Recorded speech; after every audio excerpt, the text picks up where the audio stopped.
Movie की शुरुआत में बताया जाता है कि जब यह दुनिया बिल्कुल नई थी तब स्वर्ग में एक युद्ध हुआ। उस युद्ध में देवताओं से एक धनुष खो जाता है जिसकी शक्ति अनंत थी। उस धनुष का नाम एपिरस था।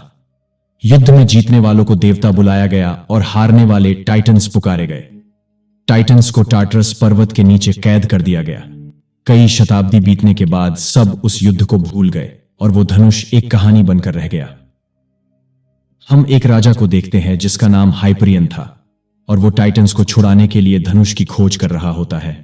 वो एक धार्मिक स्थान पर जाता है जहां पर नजूमी अपनी 3 बहनों के साथ में रहती थी।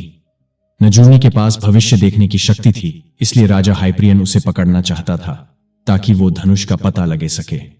हाइपरियन धार्मिक स्थल के पुजारी को जलाकर मार डालता है और नजूमी को अपना कैदी बना लेता है। इसके बाद में सीन हमारे कहानी के हीरो थेसियस की तरफ शिफ्ट होता है जो लकड़ी काट रहा होता है। उसके पास में एक बूढ़ा बैठा हुआ होता है और वो उसका गुरु होता है जिसने थेसियस को तलवारबाजी सिखाई थी। थेसियस अपनी मां को लेने मंदिर के पास में जाता है, तभी उसके वहां पर कुछ सैनिक आ जाते हैं और वो बताते हैं कि हाइपरियन वहां पर कभी हमला कर सकता है, इसीलिए वो गांव खाली करने के लिए बोलते हैं। जब थेसियस अपनी मां के साथ में गांव छोड़कर जा रहा होता है तभी एक सैनिक उसे रोक लेता है। वो थेसियस से बोलता कि गरीब और मजदूर लोग कल जाएंगे। ये सुनकर थेसियस बोलता है, हम सब एक है और हमारा सबका एक जैसा खून है। वो सैनिक उसकी मां के लिए अपशब्द बोलता है और थेसियस गुस्से में उस सैनिक की पिटाई कर देता है। इतने में ही वहां पर एक दूसरा सैनिक आ जाता है और वो उस सैनिक को सेना से निकाल देता है। नेक्स्ट सीन में वो सैनिक हाइपरियन पास में चला जाता है और उस थेसियस के गांव के बारे में बता देता है। हाइपरियन एक शैतान से कम नहीं था। वो उस सैनिक को नामर्द बना देता है क्योंकि उसने गद्दारी की थी। अगले दिन हाइपरियन अपने सैनिकों के साथ में थेसियस के गांव में आ जाते हैं। वो उसकी मां समेत सभी गांव वासियों को मार डालते हैं और थेसियस को गुलाम बना लिया जाता है। अगले सीन में हम देवता ज्यूस को देखते हैं और वो अन्य देवताओं से इंसानों की मदद न करने के लिए कहते हैं क्योंकि नियम के अनुसार जब तक टाइटन्स आजाद नहीं हो जाते तब तक देवता धरती पर नहीं जा सकते।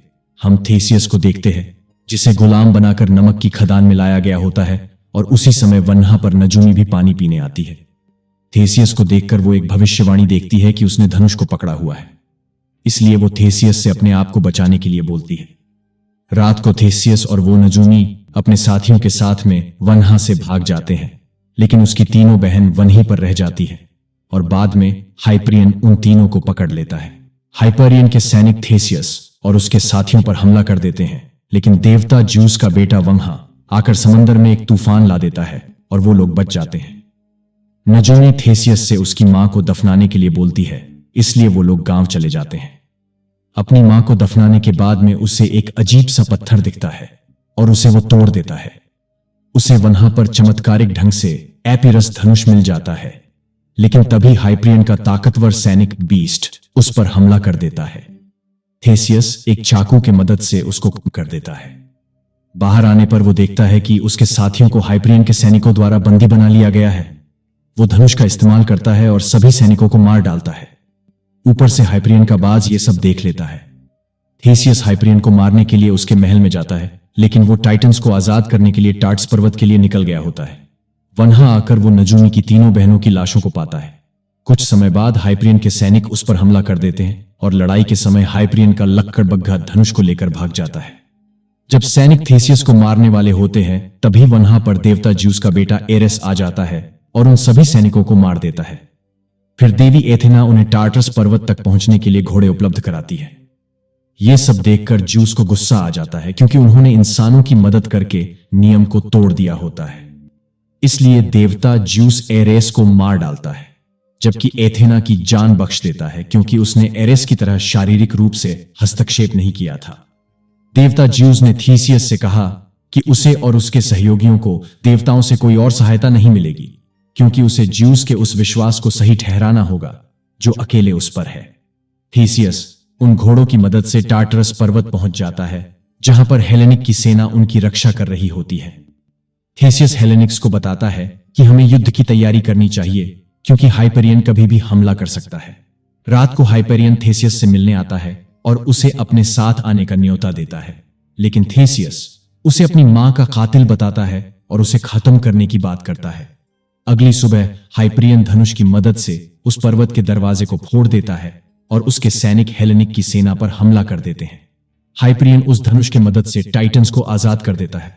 इसके बाद में ऊपर से देवता ज्यूस आ जाते हैं, क्योंकि नियमानुसार अब टाइटन्स आजाद हो चुके हैं। हम थेसियस और हाइपरियन के बीच में युद्ध देखते हैं। इस लड़ाई में थेसियस घातक रूप से घायल हो जाता है, लेकिन अंत में वो हाइपरियन को मार देता है। उधर देवता ज्यूस उस पहाड़ को ढहा देते हैं, जिससे सभी टाइटन्स दबकर मारे जाते हैं। साथ में वो धनुष भी दब जाता है। उसके बाद में थेसियस को देवता के समान दर्जा और स्वर्ग का निवास मिलता है। इसी के साथ में इस मूवी का अंत करते हैं। अगर आपको यह कहानी अच्छी लगी तो आप हमारा चैनल सब्सक्राइब कर सकते हैं।